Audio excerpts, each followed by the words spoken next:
So this ayah, some ulama, they used it to refer to the Quran. So then they say you cannot touch the Quran. But indeed it is referring to al-lawhil mahfuz, not to this Quran. Understand? Though, from the adab and the manners, when you want to read the Quran, when you want to touch it, take wudu, no problem. But it doesn't reach the extent or the level of that it is haram. Understand? Yes, it is better, recommended. Plus there are some narrations actually explicitly saying that you cannot touch the Quran when you don't have wudu, or if you have what we call major hadath, major state of impurity, like after sexual intercourse or after menses or postnatal bleeding, things like that. But for the minor hadath, which means defecation, urination, okay, there is no explicit evidence that says sound authentic. There are explicit narrations, but they are not authentic. But also, for the layman, when you hear these issues between the ulama, that only when you have wudu you can touch the Quran, it's better for you always, and this is no doubt recommended, the best, take wudu and then you read the Quran, because there are adab and manners for reading the Quran. You take wudu, you brush your teeth, you face the qibla, you put the Quran on the stand, things like that.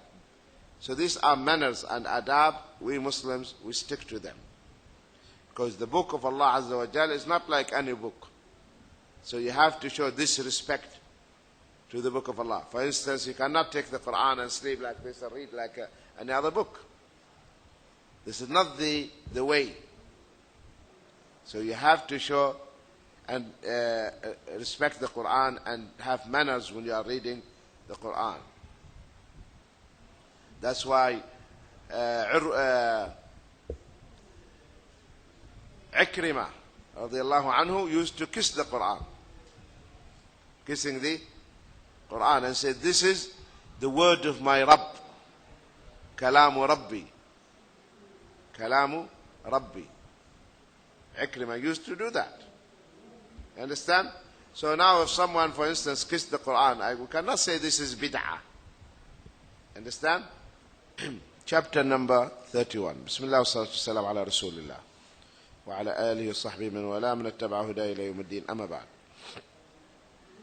Allah said, وَمِنَ النَّاسِ, because the title is love for Allah. Love for Allah. Al-hubbu fillah. So you love for Allah. And love are four types.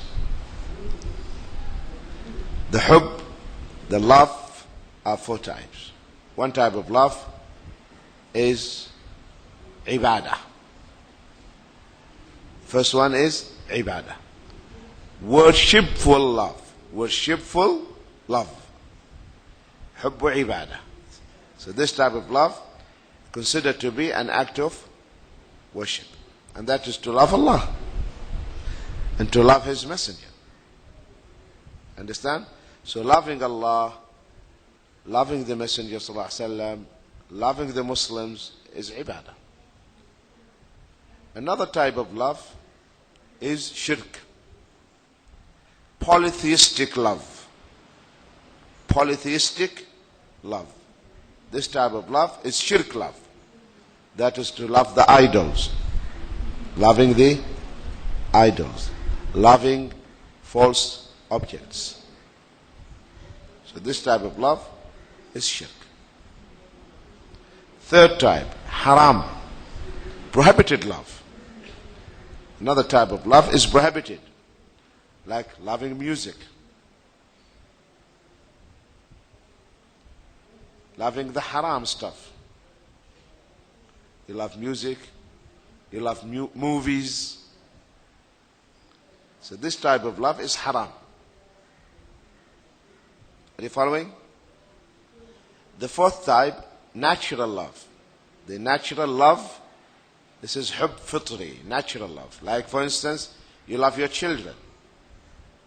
You love your mother. You love your father. You love yourself.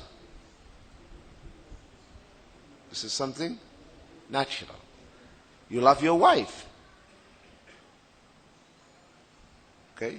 The Prophet ﷺ, they asked him, whom do you love most from among your wives? He said, Aisha. I love Aisha more than anyone. And the Sahaba, they knew that. So if one of them wants to give him gift, he would wait until the day of Aisha. So the day of Aisha radiallahu anha is the day of gifts, presents. And he was asked, whom do you love most from among the men? He said, her father, Abu Bakr.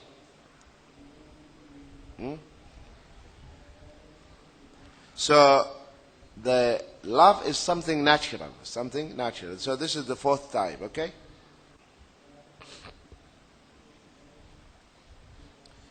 So here Allah subhanahu wa ta'ala says, وَمِنَ النَّاسِ مَنْ يَتَّخِذُ مِنْ دُونِ اللَّهِ أَنْدَادًا يُحِبُّونَهُمْ كَحُبِّ اللَّهِ. And of mankind are some who take for worship others besides Allah as rivals to Allah. They love them as they love Allah. They love them as they love Allah. So which type of love is this? Shirk love. Sisters, are you following?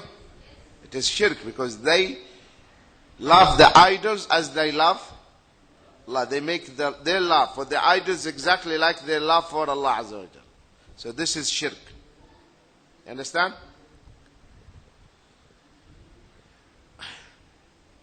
Also Allah said, قل إن كان آباؤكم وأبناؤكم وإخوانكم وأزواجكم وعشيرتكم وأموال اقترفتموها وتجارة تخشون كسادها ومساكن ترضونها أحب إليكم من الله ورسوله وجهاد في سبيله فتربصوا حتى يأتي الله بأمره والله لا يهدي القوم الفاسقين. Say, if your fathers, your sons, your brothers, your wives, your kindred, the wealth that you have gained, the commerce in which you fear decline, and the dwellings in which you delight, are dearer to you than Allah and His Messenger, and striving hard and fighting in His cause, then wait until Allah brings about His decision, that is the atonement. So here Allah subhanahu wa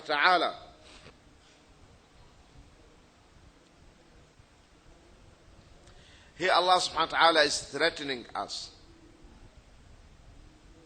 So He's threatening the believers that these things, your fathers, your parents, your wealth, your kindred, all these should not become obstacle in the way.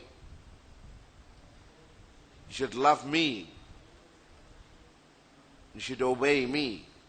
That's why لا طاعة لمخلوق في معصية الخالق. There is no obedience for any human being if that obedience will involve disobedience or lead to the disobedience of Allah. Are you following?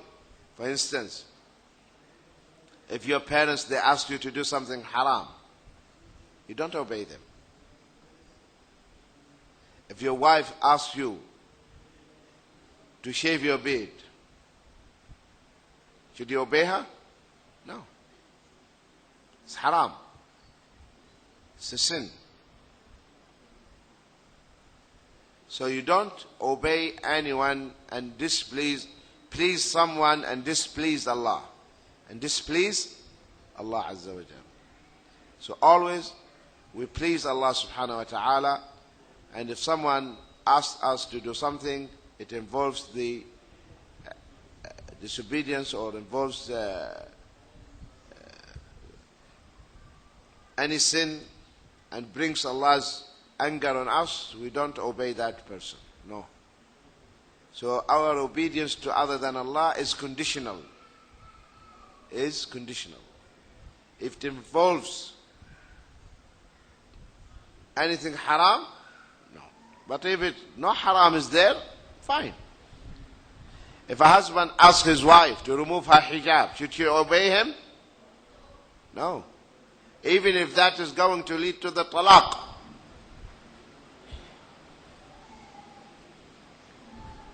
Said, okay, talaq, talaq. I don't want you. And Allah will substitute and send, inshallah, a pious husband better than you. But I am not going to remove my hijab. You understand? So these are, I'm not ready to disobey my Lord and obey you. So you obey your husband as long as he doesn't ask you to disobey Allah. Is this clear?